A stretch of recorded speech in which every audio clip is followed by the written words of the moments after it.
What's up, y'all? So I just wanted to jump on and make a video. Definitely going to be a journal entry.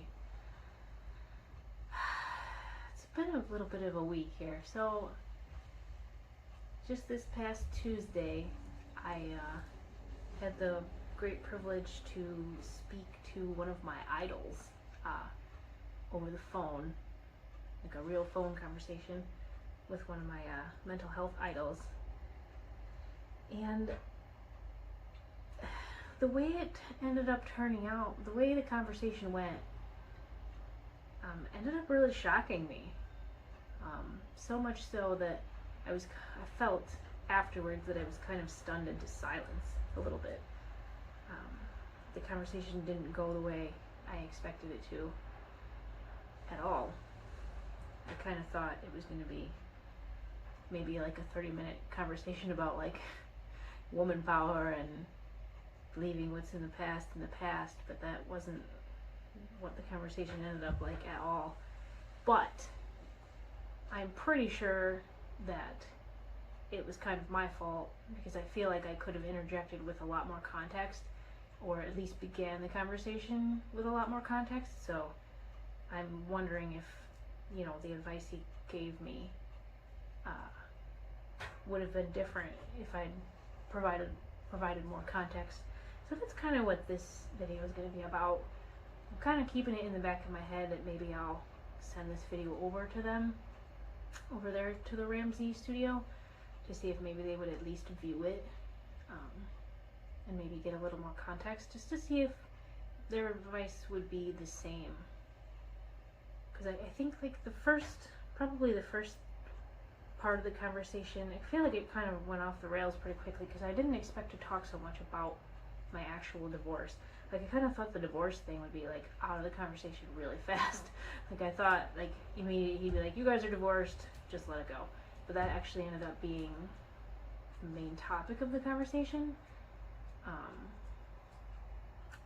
which I guess I wasn't expecting. And I guess I probably should have.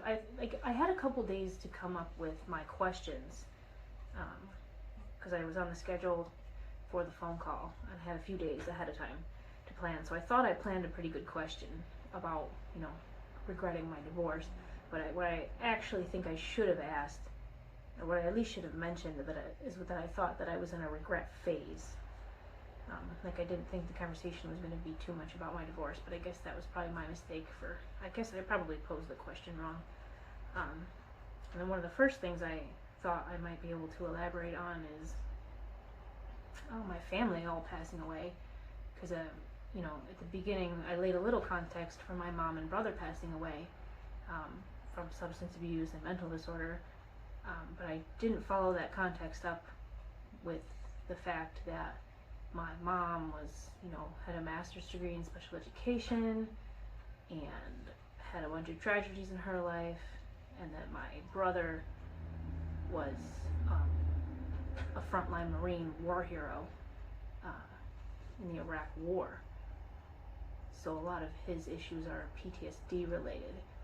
So I think one of the parts of the conversation that I kind of disagreed with was, he kind of mentioned that I was, lonely and just looking for companionship and all that, and my family was off the rails, and I didn't have good role models growing up, and that I should like seek help immediately and like get on medication, which like that really put me off. Like, I was stunned into silence. But like I said, I really feel like I just didn't provide enough context. Like, should this video ever fall on the ears of Dr. Deloney, I do want to mention that my childhood was fairly ideal, all things considered. Like, my parents were together my whole life. My father, he was a functional alcoholic. He worked for the state for 30 years, so like they weren't, running around beating us up or anything. So like I grew up, pretty ideal country setting. So, I feel like I escaped the, prison of an addict family, like pretty well intact, considering where it could be. And like some other context that I laid, because I tried to mention that there were many reasons for my divorce, and that I felt like that kind of got shut down really quickly, and he just had me come up with like two reasons why there was a divorce. But in retrospect, I really feel like it was important to mention, like, some of the reasons are like capital R reasons. Like, my ex-husband had epilepsy, he had a lot of abuse in his life, and, you know, we had, you know, just a lot of issues, especially with, like, my in-laws. Like, by the end of it, like, there was just for some context, for the mother, going head to head with my mother-in-law, basically, like, I was basically sat down at the kitchen table and told, like, with their actual hands, that his family was here and his wife, was here, and that I would never be here. Like, I was literally sat down at a kitchen table and told that I was never going to be as important as his family, which in retrospect is insane. Really toxic. Like, you know, when you get married to someone, like, you're kind of supposed to become their family, and like, that was just one of the things that happened. Like, so it was pretty extreme. Like, there was a lot of tyranny going on in my in-laws' house, and I really wanted to get away from it. Like, I really wanted to move away, and so I have. And he didn't want to go with me. Like, he, you know, essentially skipped out on me. Like, just left. He left our house in the middle of the pandemic and left everything for me to clean up. Just left everything. I emptied that whole house myself with my own two hands. I put it up for sale. I showed the house myself. You know,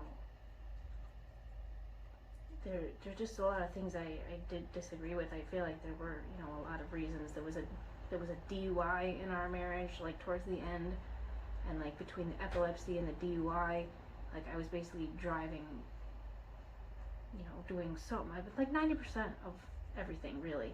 So, like, when I say there were a lot of reasons, like, as many reasons to stay as there were to go, like, I really do mean it. And, like, at the end there, when I did offer to reconcile, like, I wanted to leave the state, and he basically chose his family over me, which, I mean, that is what it is. Like, he's allowed to do that. Totally, he's allowed to do that. And I just feel like, since I did offer to reconcile the relationship before the divorce finalized, like, I didn't feel like there was any other reason whatsoever to say anything. Like, that's where I'm at to this day. Like, Dr. Deloney said, like, if you miss your ex, like, call him. Which was so confusing and, like, really heartbreaking, because I feel like I put so much effort. I put in so much effort to get away from that situation. Like, Dr. Deloney said that I ran, but, like, I was already planning, like me wanting to leave the state was, like, a big part of the divorce. That didn't happen afterwards. So, like, I don't feel like I mean, I'm sure there was probably a little bit of running up involved, but, like, I wanted to move to the West Coast. Like, that was a big part of it. It was a big determining factor. It's like, and I got out here and I lived in a van. I lived off-grid, you know, shitting in a bucket, literally, for 4 months while I built my brand new business from scratch, and then got myself an apartment on the coast where it's, like, impossible to get, you know, an apartment. And, like, I just feel like I crushed this year. Like, I crushed all my goals. I've been working with an ELP this whole time. So, like, I really felt that this conversation was going to be, like I said, like, I thought it was going to be an ode to woman power and, you know, the power of moving on when it's right. Like, that's how I thought the conversation was going to go. And, like, to just be given the advice to call your ex, and you probably need a lot of therapy and meds. Like, I'm sure I do need a lot of therapy. Like, my biggest issue in our relationship is, like, really severe body dysmorphia. Like, that's destroyed several of my relationships, and it was no different for this one. So I certainly need some therapy for sure. But, like, I guess I was just a little taken aback. But there was no time for all this context. Like, I've been probably rattling on for 10 minutes straight. So yeah, there's just a lot more to it, and I don't feel like I came off very well. Like, if that video gets posted to YouTube, like, I don't feel like I, you know, I feel like I misrepresented my whole situation, like, a lot. Like, I'm super optimistic, and, like, also I feel like I may have changed my mind about having children, but I'm not really sure. And, like, one of the best features of my marriage was that, you know, my ex-husband had a vasectomy, so we were, like, not having kids, which was, like, great, because we had both agreed on it, and, like, that was, you know, awesome. Like, that was that's huge. Like, you don't find a lot of men who do that. Like, that's pretty rare to find. Like, I still am, like, on this seesaw about whether or not I should ever procreate, you know, based on my family history, like, even my history, like I've done, like, in all this self-work that I've done, like, Dr. Delaney, maybe I gave him the impression that I just started researching relationships, like, you know, on my way out west, which isn't the case. Like, I started becoming well aware of my family's issues, like, 15 years ago. Like, in my 20s, I became aware of it. Like, I left my house at 16. I've been on my own since, you know, for 20 years. And, like, so, and I have been obsessively researching mental health and physical health, and I've been 40 pounds heavier than I am right now. Like, I eat really great food. I ground every day. I'm outside exercising. Like, I moved to the beach so I could be in the sun. Like, I just do all these things, and I just don't, just to hear that, you know, I'm lonely and go get some meds is, like, it was just really heartbreaking. Like, but once again, I just don't feel like I, you know, gave enough context. I probably could have slipped in way more context and had a much better conversation, but it is what it is.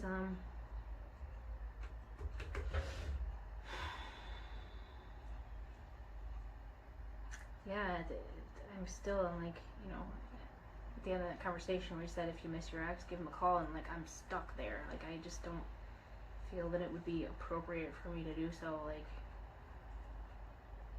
I feel like I, you know, offered twice to reconcile, and if I offered again to reconcile, then it would be really, like, unbecoming.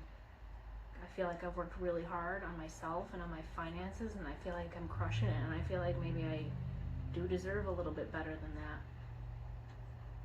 Like, if, you know, I'm in contact with him, like, maybe once a month or so. Every couple weeks we talk about the weather or whatever, so I'm in contact with him. He'll probably watch the Dr. Delaney video. He'll probably see it. So he's pretty well aware that I would have liked to do things differently, but I guess I can't assume that, because I've never actually said that. But he's certainly never come to me. He hasn't said a word to me about any sort of reconciliation, so I don't feel like I should put that sort of rejection on myself. Like, if the man were to show up at my door with an apology and a plan, like, to, you know, move to my vibration, because we vibrated apart, I think. Like, do I miss him? Freaking yes. Every minute of my life. Every minute, every day of my life that I'm out here crushing my goals. Because you know why? Because they were our goals together as a couple.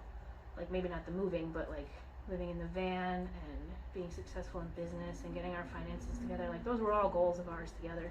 And I went out here and kicked its ass all by myself. And, like, so yeah, it breaks my heart. It breaks my heart every day that he wasn't in that van with me. Every day I look around where I am, and I think how devastating, like, how sad. Every day, he would have loved it. He would have loved every minute of what I'm doing out here. Like, it's heartbreaking. So of course I miss him. I will love him forever. But I just, you know, don't feel it's appropriate for me to reach out. Like, I feel like it would be just as easy to find someone who understands my issues and start over, because I have already put so much effort into starting over. Like, I didn't want to sell my house. Didn't want to sell my house, guys. But at that point, he had walked out and left everything behind, and the house was like a wreck. As just, like, structurally, like, the roof was falling apart, the basement needed $20,000 worth of repairs. So at that point, it was either sell the house and become debt free, or go into more debt to fix the house. And like, since my whole family passed away and it was all a disaster and COVID and all that shit, like, I made the choice to sell the house and become debt free, which I still am, obviously.